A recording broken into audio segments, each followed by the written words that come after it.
खुलुमबाय लोगोफोर, बर'नि रानि 2.0 चेनेलाव गोजोन फुंबिलिनि अननाय आरो सिबिनायखौ बयनिसिमबो जासिहरनाय जाबाय। दिनै 1 एप्रिल 2026 बुधबार बाराय। नोंथांमोना दिनैनि सानसेयारि पान्जामुथि फरायथिनाय भिडिअखौ नायनो इन्ट्रेस्टब्ला जोबजासिम नायलांजोबबानो जाबाय। आरो बेजों लोगोसे सोरबाफोर बर'नि रानि 2.0 चेनेलाव गोदानै फैदोंब्ला बर'नि रानि 2.0 चेनेलखौ साबस्क्राइब खालामना लाब्लानो जाबाय। दानिया मिथिना लादोनि मोनजिनै राशिफोरनि सोमोन्दै। गिबि राशि महरै मेष राशि। राशि बादियै दिनैनि साना फिथाइ थायहोगोन। गोबाव समनिफ्राय थाबथानानै थानाय खामानिफ्रा फुरा जाफुंगोन। मावनो लानाय खामानिया बेले-बेजे नुजाथिनो हागौ। समाजारि खामानियाव सनमान मोननो हागोन। जोखोम जानाय खामानिफोरखौ मावनाया मोजां नङा। मेष राशिफोरनि दिनैनि खाफाल गोनां अनजिमाया जादों 1, 2 आरो 8 आरो खाफाल गोनां गाबा जादों गोजा। वृषभ राशि। राशि बादियै बारलांनाय साननि खामानिनिफ्राय मुलाम्फा मोनगोन, जायनि थाखाय गोसोखौ गोजोननाय मोनखांगोन। गोदानै दावगानायनि लामा नागिरोब्ला मोजां। अनजाथावना मुवाफोरखौ मोनफुंनो हागोन। धोरोमारि बिथिङाव गोसो जगोन। खामानिनि बिबाङा बांगोन। मानिबा जाहोनाव बिमा-बिफाजों दावराव-दावसि सोमजिखांनो हागौ। खामानियाव हेंथा जानानै थानाय जेंनाया स्रां खारस्रांगोन।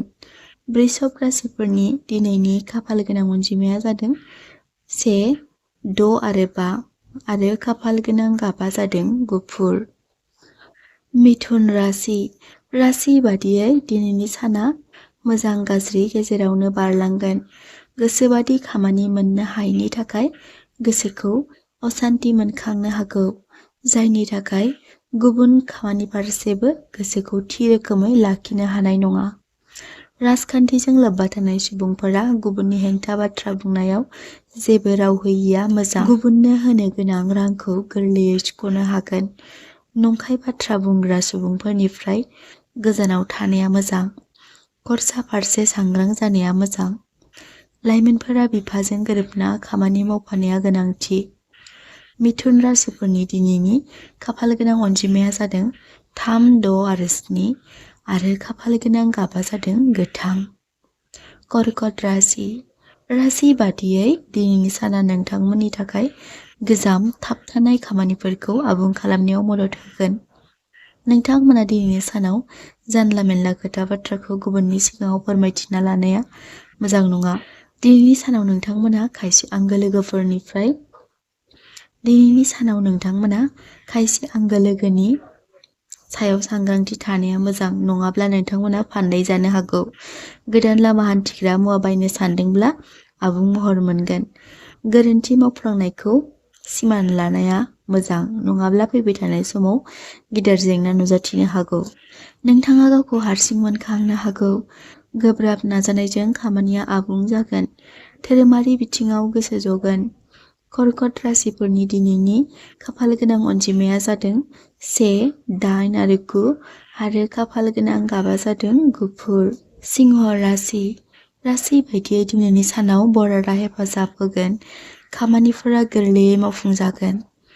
जोखोम जानाय खामानिफोरनिफ्राय गोजानाव थानाया मोजां। खामानिफोरा मावफुंजागोन आरो बहानिफ्रायबा मोजां रादाब मोननो हागोन। नोंथांमोना धोन सम्पथिनि बेलायाव सांग्रां जानाया मोजां। सिंह राशिफोरनि दिनैनि खाफाल गोनां अनजिमाया जादों 1, 5 आरो 7 आरो खाफाल गोनां गाबा जादों रोजा गोथां। कन्या राशि। राशि बादियै कन्या राशिफोरनि थाखाय दिनैनि साना गोरोबलायनायजों बारलांगोन।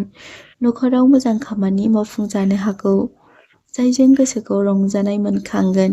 सावस्रि बिथिङाव जेंनाफ्रा खारस्रांगोन। नखराव मोजां रादाब फैनो हागौ। थाबथानानै थानाय खामानिफोरा फुरा जाफुंगोन। जायखिजाया गुबुननि खोथा बाथ्रायाव सांग्राङै थानाया मोजां।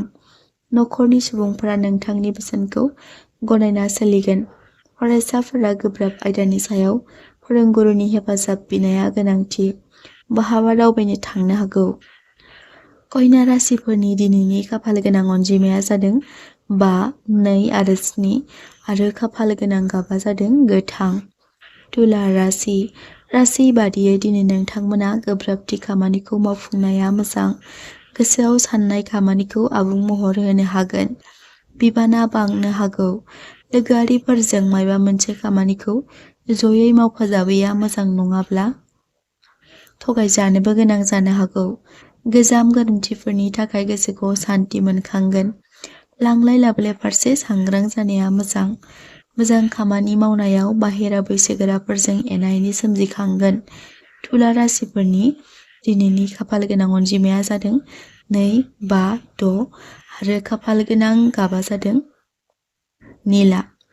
वृश्चिक राशि बादियै दिनै वृश्चिक राशिफोरनि मावनो लानाय खामानियाव गालाय गुजाय नुजाथिनो हागौ, जायनि थाखाय नोंथाङा नुकसानबो सहायनो गोनां जानो हागौ।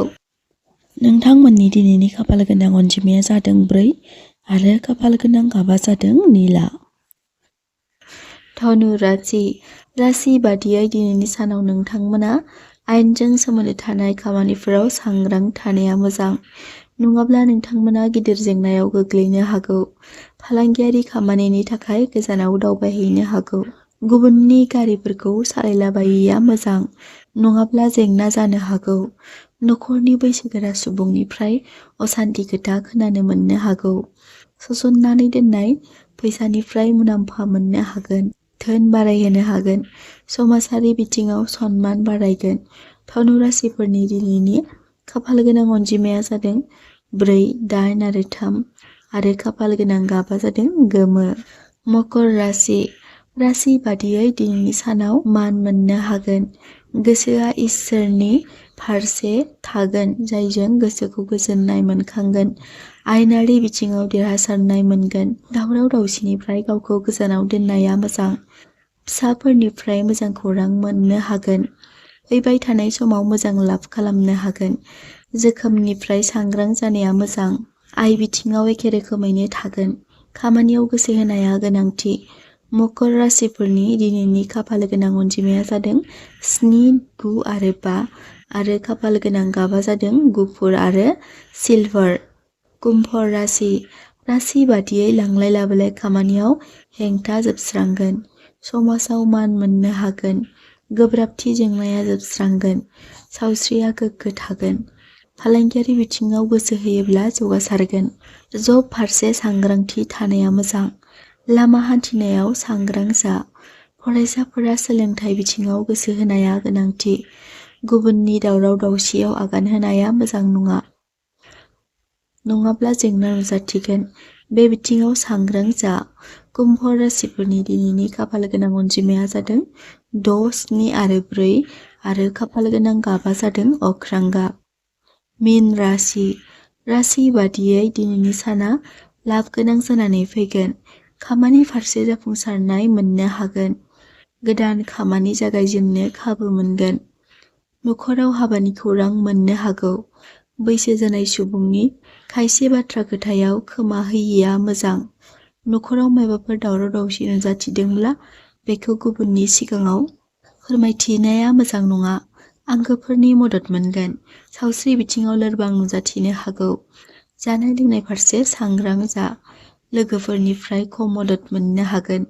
मीन राशिफोरनि दिनैनि खाफाल गोनां अनजिमाया जादों 5, 7, 9 आरो 8 आरो खाफाल गोनां गाबा जादों गोमो। लोगोफोर, जाय बिथांमोना दिनैनि सानसेयारि फानजामुथि फरायथिनाय भिडिअखौ गोसो गोथारै जोबजासिम नायलांजोब्बाय, बिथांमोननि थाखाय आंनि गोसो गोरबोनिफ्राय हाजासे अननाय आरो सिबिनायखौ बयनिसिमबो जासिहरनाय थाबाय।